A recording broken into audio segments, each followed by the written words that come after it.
Hi guys! Good day sa inyong lahat. Kumusta po kayo? Nandito na naman tayo ngayon sa daan. Ganito lang ang buhay driver.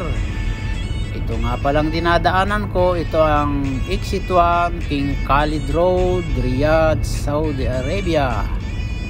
At para sa mga baguhang driver dyan, kapag kayo ay magdadrive sa highway, siguraduhin yung palagi kayong nakapasok dito sa guhit na yan.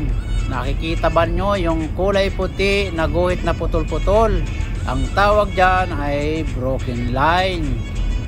Iba kasi yung line at saka lane. Ang tinatawag na lane ay itong kinapwepestuhan ko ngayon.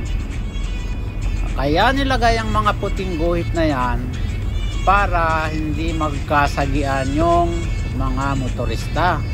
Para safe ka lagi sa highway, kailangang nakapasok ka palagi sa guhit na yan. Kasi pag lumabas yung kabilang gulong mo dyan at kayo ay nagkasagian, ibig sabihin ay meron ka ring pagkakamali. Makikita yan ng traffic police investigator. Kaya kailangan panatilihin natin tayo ay nasa tamang linya. At para pa rin ito sa mga baguhang driver, pag kayo ay kakanan or mag-i-exit na, kailangan 30 meters pa lang ay magsisignal na kayo. Magpa-placer kayo mga guys para alam nung nasa inyong likuran na kayo ay kakanan. Ang matalinong driver ay dapat mapagmatsyag. Hindi lang basta palaging nakatingin ka sa iyong harapan. Kailangan tinitingnan mo lagi ng panandaliin ang iyong kaliwat kanang side mirror at ganun din sa center mirror para nakikita mo yung mga nasa side mo at yung nasa likuran mo. Example kasi kung medyo pababa yung kalsada at mabilis ang takbo nung nasa likuran mo, example lang ito, nawala ng preno at nakikita mo na papalapit na sa iyo, pwede mong ikabig pa kanan o pa kaliwa para hindi kanya mabangga. Sa tagal ko kasing driver, nangyari na sa akin yan na nakita ko na nagkaroon ng aksidente sa highway, napakabilis ng takbo ng isang sasakyan at nabangga niya yung mga nasa likuran kong sasakyan. Ang ginawa ko, binilisan ko ng takbo yung sasakyan ko at kinabig ko ng pakanan. Ayun, hindi ako nadamay. Yan ang bentahe ng palaging panandali ang tumitingin sa kanyang paligid.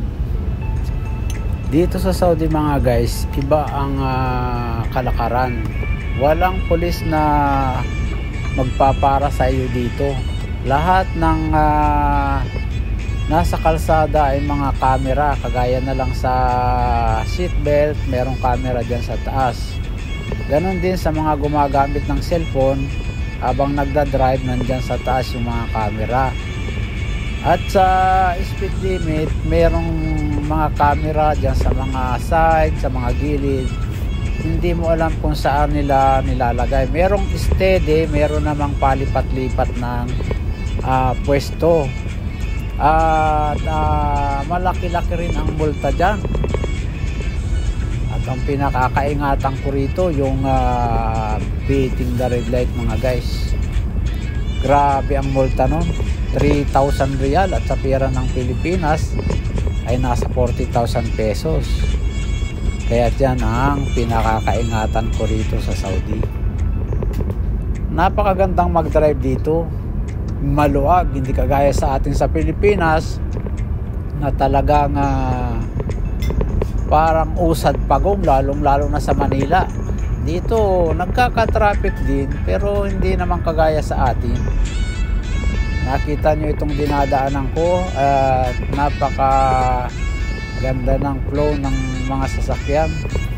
Pero mamayang mga alas 5 magkaka-traffic din dito hanggang alas 7. Pero hindi naman kagaya sa Pilipinas na sobra talaga ang traffic. Bago ako napunta rito sa Saudi, Manila driver din ako at alam ko ang kalakaran sa Manila. Napakaraming MMDA dyan na nakaabang. At yun nga na nasa traffic light ikaw, aabangan ka dun sa dulo. Kahit pagpasok mo ay naka-green at sasabihan ka na inabutan daw ng red.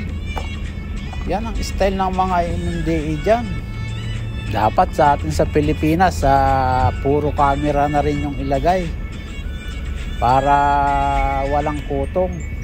Kasi yun talagang wala kang maitatanggi. Sabi nga ng iba na nababasa ko sa Facebook, dapat alisin na yung mga enforcer kasi marami talagang nangungutong. Shoutout nga pala sa kaibigan ko dyan na sinagmamahal kahit bawal, si Randy Tilican. Yan ang chick boy ng Riyadh. Taga Davao yang si Randy Tilican. Shoutout sa iyo dyan, boy. At sa aking kaibigan ding si Yol Pilayo na taga Abra. Isa rin siyang driver dito sa Riyadh, Saudi Arabia, at ngayon ay nasa Pilipinas na siya at driver bodyguard ng isang politiko sa Abra. Shout out sa lahat ng mga YouTuber dyan at sa mga ka-FB Reels. Pagpatuloy lang nyo yan, huwag kayong magsawa. Malay nyo, isang araw viral na ang inyong mga upload sa Facebook at sa YouTube. Ang sabi nga nila, kapag may tiyaga, mayroong nilaga, at kapag may itinanim, mayroong aanihin, at kapag mayroong isinuksok, mayroong madudukot.